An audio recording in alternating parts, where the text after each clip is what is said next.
Hello everyone, welcome back on my YouTube channel. आज के session में हम डिस्कस करेंगे network techniques. The topic is related to controlling and these are the techniques of modern techniques of controlling in which we will cover PERT. PERT stand for Program Evaluation and Review Technique, and CPM. CPM stand for Critical Path Method. Okay, so let's begin the session. Techniques. Network techniques is a techniques for planning, scheduling and controlling the progress of project. This is very useful for projects which are complex in nature or where activities are subject to considerable degree of uncertainty in the performance time. ठीक है, तो अगर हम network techniques की बात कर रहे हैं तो नेटवर्क टेक्निक्स वहाँ पे हम यूज़ करते हैं जहाँ एक्टिविटीज़ जो भी प्रोजेक्ट है उनको परफॉर्म करने के लिए कोई सर्टेन टाइम पीरियड हमें पता नहीं होता है। ठीक है, भी कोई भी एक प्रोजेक्ट जो कि हमारी ऑर्गेनाइजेशन में रन हो रहा है, कोई भी प्रोजेक्ट जो हमारी ऑर्गेनाइजेशन में चल रहा है, ठीक है, उसमें हमें क्या करना है, various activities we have to perform, बहुत सारी एक्टिविटीज़ को परफॉर्म करना है, लेकिन हमें कोई सर्टेन टाइम नहीं पता है कि भाई कितने टाइम में ये सारी चीज़ें कंप्लीट हो जाएंगी। तो उसके लिए हम नेटवर्क टेक्निक्स को यूज़ करते हैं, ठीक है, ताकि हम अलग अलग जो भी एक्टिविटीज़ हैं उनको सिक्वेंस वाइज अरेंज करके और उनके हिसाब से रिक्वायर्ड टाइम को वहाँ पे एलोकेट कर सकें। ठीक है, तो वही चीज़ यहाँ पे हम डिस्कस कर रहे हैं, network techniques.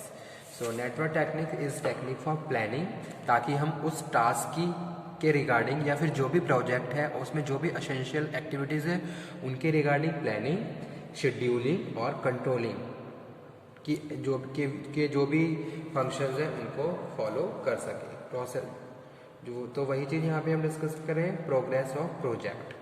This is very useful project which are complex in nature and where activities are subject to considerable degree of uncertainty in the performance time. So techniques provide an effective management, determine the project duration more accurately.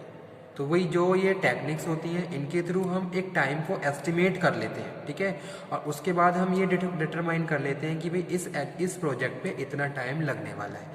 किसके basis पे? Activities के basis पे। जो भी अलग अलग activities को आपने सिक्वेंस वाइज अरेंज करा है उनके हिसाब से आप क्या कर लेते हो, टाइम को एस्टिमेट कर लेते हो। तो वही चीज़ यहाँ पे हम डिस्कस कर रहे हैं। Identify the activities which are critical or different stages of project completion. Enable to pay more attention on these activities. Analyzing the scheduling at a particular regular interval for taking corrective actions well in the advance. Facilitate in optimistic resource utilization.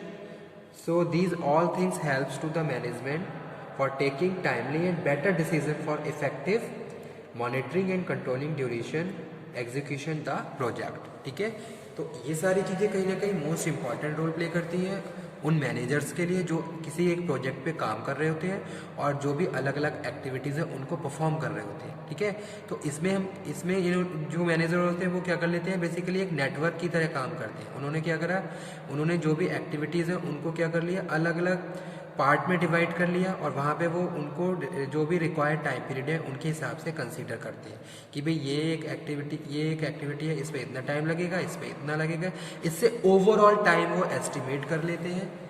तो वो चीज़ यहाँ पे हम discuss कर रहे हैं। इसमें first है program evaluation and review technique, जिसको हम PERT बोल रहे हैं। PERT is a technique adopted by the organisation to analyse and represent the activity in a project. ठीक है, PERT is method to evaluate and estimate the time required to complete task within a deadline. Okay, तो आपने क्या करा, जो भी activities हैं उन्हें आपने क्या करा, अलग सीक्वेंस में अरेंज कर लिया और उसमें आपने जो भी टाइम है टाइम को एस्टिमेट कर लिया कि इतने टाइम में ये चीज़ें पूरी होने वाली हैं।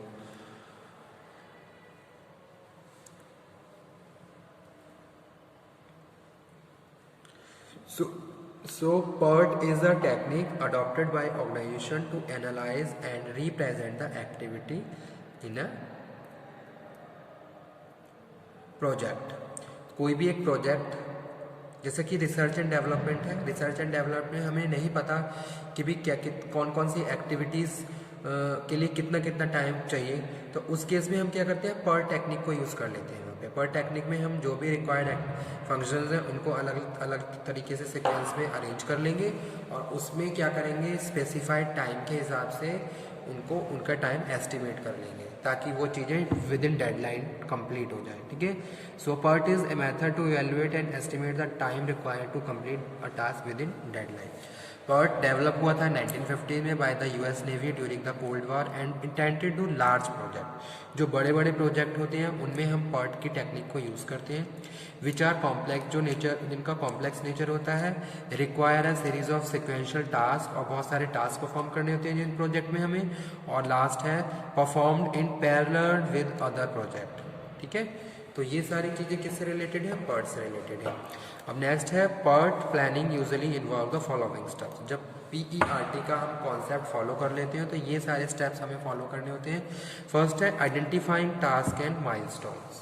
Okay, every project involve a series of required task. These task are listed in a table. इन टास्क को हम क्या कर लेते हैं, एक टेबल में लिस्ट कर लेते हैं, allowing additional information and sequence time to be added later. ठीक है, और जितना भी टाइम वहाँ पे रिक्वायर्ड है वो वहाँ पे हम एस्टिमेट कर लेते हैं। उसके बाद सेकंड है placing the task in the proper sequence. The task are analyse and place in a sequence to get the desired results.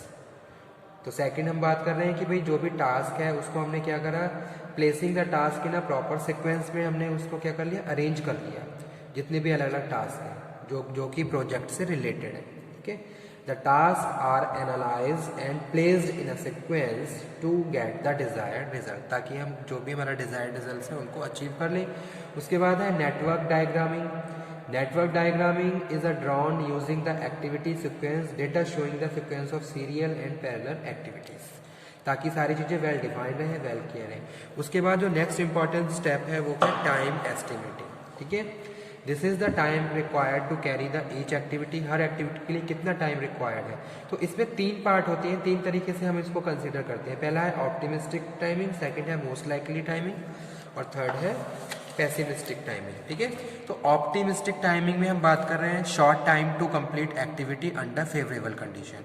तो ये क्या है, शॉर्ट टाइम पीरियड है जिसमें हम क्या कर रहे हैं, एक्टिविटीज़ को कंप्लीट कर रहे हैं जबकि कंडीशन हमारे फेवर में है। फेवर कंडीशन में शॉर्ट टाइम पीरियड में हम क्या कर रहे हैं, एक्टिविटीज़ को कंप्लीट कर रहे हैं, तो उसको हम ऑप्टिमिस्टिक टाइमिंग बोल रहे हैं। ठीक है, सेकेंड है मोस्ट लाइकली टाइमिंग। यहाँ पे हम बात कर रहे हैं the completion time having the highest probability. Okay, repeated, यहाँ पे हम रिपीटेड एक्टिविटीज़ को परफॉर्म कर रहे हैं जो कि नॉर्मल कंडीशन है, हमारी कंडीशन नॉर्मल है, लेकिन हम क्या कर रहे हैं, जो एक्टिविटी पहले से रिपीट हो रही है उनको ही परफॉर्म कर रहे हैं। तो इससे हमें ये पता चल जाएगा कि ये एक्टिविटी कितने टाइम में कंप्लीट हो जाएगी, क्योंकि ये क्या है, रिपीटेटिव इन नेचर है और टाइम और कंडीशन क्या है, नॉर्मल है। थर्ड है पेसिमिस्टिक टाइमिंग। यहाँ पे हम बात कर रहे हैं अनफेवरेबल कंडीशन है और longest time to complete activity. ठीक है, लॉन्गेस्ट टाइम है लेकिन क्या है, अनफेवरेबल कंडीशन है। तो यहाँ पे इसके हिसाब से हम क्या कर लेते हैं, फिर टाइम पीरियड एस्टिमेट कर लेते हैं कि भाई जो चीज़ें हैं वो हमारे फेवर में नहीं है। ओके, जिसके लिए हम इसको अनफेवरेबल कंडीशंस बोल रहे हैं। और क्या है, longest time to complete activity, और लॉन्ग टाइम यहाँ पे हम क्या कर रहे हैं, एक तरीके से एलोकेट कर रहे हैं। तो ये तीनों क्या है, कंडीशंस हैं टाइम एस्टिमेटिंग की। उसके बाद फिफ्थ है critical path estimating. This determine the total time required to complete a project, यानी कि इस प्रोजेक्ट को कंप्लीट होने में टोटल कितना टाइम लगेगा on the basis of this task और एक्टिविटीज। ओके, तो ये क्या है, क्रिटिकल पार्ट। उसके बाद नेक्स्ट है critical path method. Critical path method जिसको हम CPM बोल रहे हैं।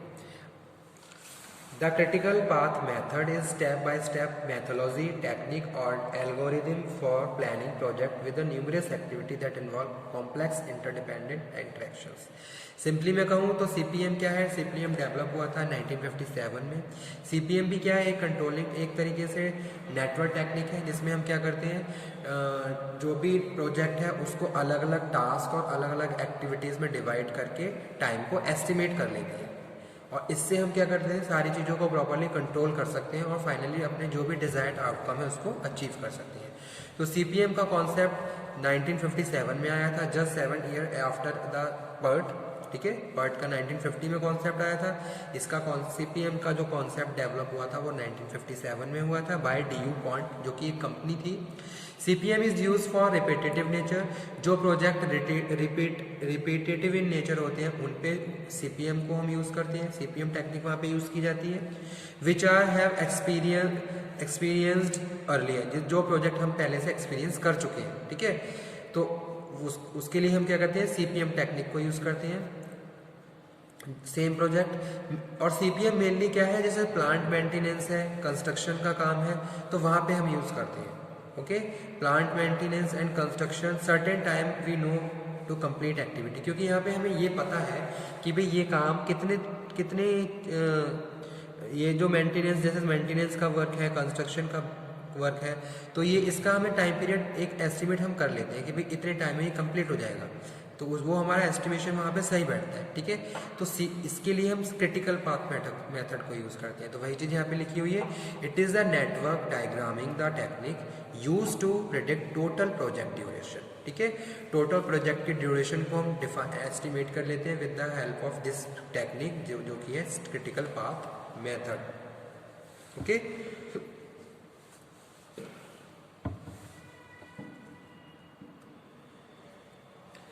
So a major objective in CPM is to complete the project in the shortest time period possible. One way to do this is called fast tracking, which involve performing activity in a parallel simultaneously and adding resources to short critical path duration. This may result in expansion which lead to increasing project complexity, duration or both, ठीक है। तो यही था हमारा आज का session, जिसमें हमने बात करी नेटवर्क टेक्निक्स की, PERT PERT program evaluation and review techniques और सीपीएम क्रिटिकल पाथ मेथड, ठीक है। दोनों ही टेक्निक इंपॉर्टेंट है, एग्जाम के पॉइंट ऑफ व्यू से भी इंपॉर्टेंट है, तो आप इनको प्रॉपर नोट डाउन करके रखिए। सो